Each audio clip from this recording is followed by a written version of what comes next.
first thing we had to do is get him a maid. Okay. Ooh. That's the first thing we had to do. But no, all seriousness, the things that we focused on this offseason was trying to be the first guys in, the last ones out. And just trying to set the tempo for not only ourselves, but the team. And we conquered that, and he's off to a good start, and I'm really proud of him.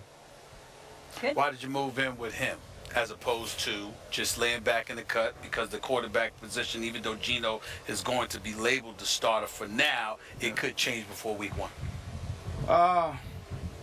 So when I had the opportunity to explore other options outside of Chicago, I called a bunch of quarterbacks, and I really enjoyed the conversation I had with him. But I also noticed that he was just young. He was young, and he really didn't know. And I felt like the experiences that I've had, I've played with a bunch of quarterbacks. I think every year is like 2 or 3 quarterbacks. So the good and the bad, I thought that I can be able to take that and share those things with him, whether it's, hey, I got a corner route, the guy's high, throw the back shoulder. We don't have to throw it over the top. Or the guys that does it right, the guys around the league, Aaron Rodgers, Tom Brady, Drew Brees, they're the first ones in, last ones out. So we tried to implement those things, and I'm really excited about where he's at today and how he's taking control of not only the huddle, but this organization. So you have absolutely no doubt Geno Smith should be the starting quarterback for this team. He's our quarterback. Yeah, he's our starting quarterback. Yeah, absolutely. He can make all the throws on the field. I love his grit. I love his attitude. He's a city kid. He's a Miami guy. I was just thinking about that in the locker room the other day. It's almost like playing with a high school guy. You walk in a locker room, the guy has the headphones on, and usually you want your quarterback, he's off in the playbook. No, this guy's hype. He's ready to go. He's ready to compete every single day. I love you, boy. There you go. You know I love you, boy. You my man. You know that. Yeah. But here's the issue, Brandon. What's the issue? You're very nice to quarterbacks, man. I mean, you're very, very nice to quarterbacks. Don't get me started on Jay Cutler. I already said what I had to say about him. Yeah. I can't think of a bigger cheerleader for Jay Cutler than you. And now here we are with Geno Smith. Why should folks take you seriously when it comes to what you say about your quarterback? Because you always support your quarterback. Well, Geno got to prove it. We all have to prove it. That's everybody on the team. I'm a 10-year vet, and you guys are already ruling me out. The fantasy owners are saying, don't draft the guy. Don't draft him. Don't say I'm us. 10 years in. Don't say what? I'm saying that. We think you're number 1 receiver. We think you're number 1 receiver. Yeah, but I That's mean, gonna it's make not. Denver better. I'm not even in the top 15. So every year, it doesn't matter if you're a guy that's trying to establish himself like Geno Smith, or you're myself who's been to 5 Pro Bowls or whatever. I always got to prove myself. You always have to prove yourself. And you're right about standing on the table for your quarterback. There's a culture in the NFL that we have to keep everything in house. And for me, that's what I did the last couple of years. And I know you got on me all the time. Jay Cutler this, Jay Cutler that. Was I right? You were right. Okay. You're right, but there's a culture in the league that you keep everything in house. I understand. But for me, last year, I just felt like when we're going on 10 years in the league, it's time to get it. And I felt like I was the only one in the organization that had the Weibos to hold him accountable. And it didn't go the way I wanted to go, and there's some things I probably take back. But I don't think there's I anything didn't want to waste any time. Well, you got to think about this. I'm displaced in my family, and there's coaches too. Got it. And that's why I'm so passionate about this game. That's why I give everything when I hit this field, is because you don't just play for yourself. You're playing for hundreds of people in the whole organization. Right now, I got my assistant wide receiver coach. He's still looking for a job, and I don't think that's fair. I think when you strap it on, and when you say I'm gonna play for the Chicago Bears, I'm gonna play for the New York Jets, you gotta give it your all. You gotta play for more than the money. You gotta play for more than just yourself. That's the only way this thing works. Some of us gets it, and some of us don't. And last year, I just felt like we had all the pieces, and I just felt like there was a few things that was missing. Yeah. That was missing. That was it.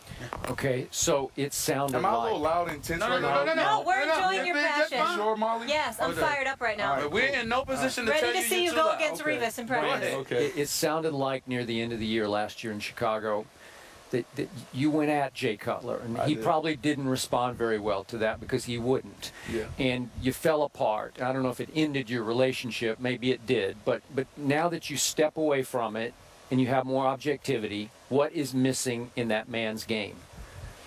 Man, so you said our relationship fell apart. I hope not. You know, to be honest, and it's the last time I'm gonna talk about this. Okay. We didn't talk during the year much. We still haven't talked, and that's sad. That's sad. I mean, I don't think there's anybody in the league that had more chemistry than us.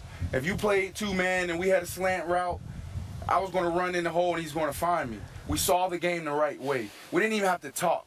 We didn't have to give signals. We saw the game the right way, and I felt like that was something that we could have built on. And then when you throw in Alshon Jeffrey, Martellus Bennett, Matt Forte, and our offensive line, Kyle Long, We know. that's success. Yeah. So, for me, I just felt like the time was now. The time was then for us to take advantage of that. When we got rid of Brian Urlacher, and we didn't re-sign Brian Urlacher, and they start allocating most of the funds to the offensive side, that was a sign for me that it's on us to lead the way. And I felt like we didn't do that. Okay, so what's missing in Jay Cutler? What was missing last year? I don't know. I don't know if he's been hit too many times, just been beat, because you got to think about it. He's one of the most hit quarterbacks ever. And that can take a toll on you.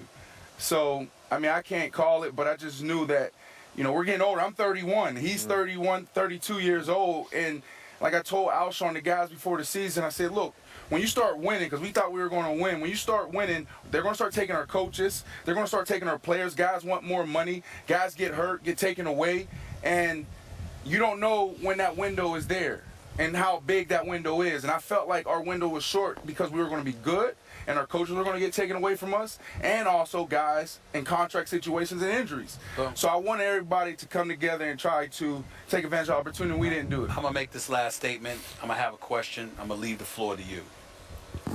My argument against Jay Cutler is due in large part because of you, because of your passion, because of your commitment to excellence, because of how bad you want it. Yeah. I never see a guy that you raved about who wanted it like you did, which always boggled my mind as to why you were so supportive of him. Because I'm like, yo, this dude does not want it the way that you want it. It's the culture. I mean, you look at his talent. The guy is one of the most talented guys out there. He's one of the smartest guys out there. He has everything that he needs to be successful. But the culture is for all of us to say, you know what?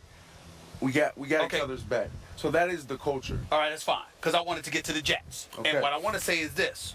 When I look at this team right now, Skip just met Todd Bowles. I know Todd Bowles. We love him. Yeah. I'm looking at this defense. I expect this defense to be elite. I'm looking at the offense with Ivory and Ridley and Bilal Powell and these boys. Yeah. Got to run a game. You're a number one receiver with Eric Decker, with Curley. Okay? I'm like, wait, with Cumberland and Jason Marr.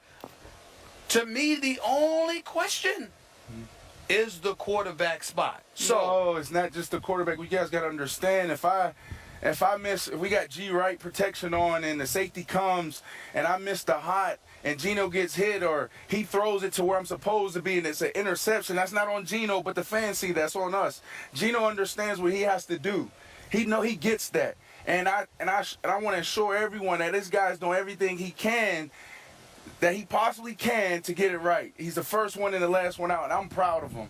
I am so proud of him. He took the challenge and he just crushed it, and I'm proud of him. But it takes all of us around him to do our job. He can make all the throws. He knows the offense. He's getting better at that. So it's not just on one guy. It's not. Last quick question. This secondary you've been going up against in camp, man. is it the best in the NFL? Best you've seen? Best you've faced? Yeah, it's the best. It's the best, and I've been around some great ones. Practice against Champ Bailey. Last 3 years, practice against Peanut Tillman, Charles Peanut Tillman. Played against some great guys. And, I didn't play against Dion, I don't think. Right.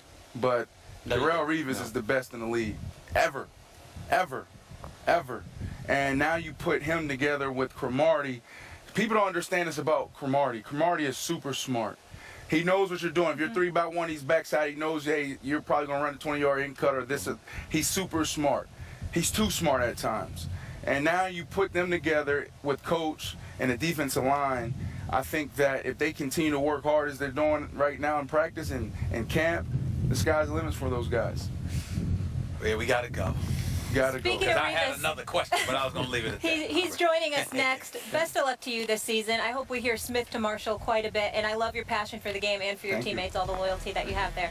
Darrelle Revis coming up on the other side. This is First Take from Florham Park, New Jersey, home of that. Will you do it with me? J-E-T-S. No. Jets, No, no, no, no. Jets, Jets, Jets, Jets, Jets. There you go. There you go.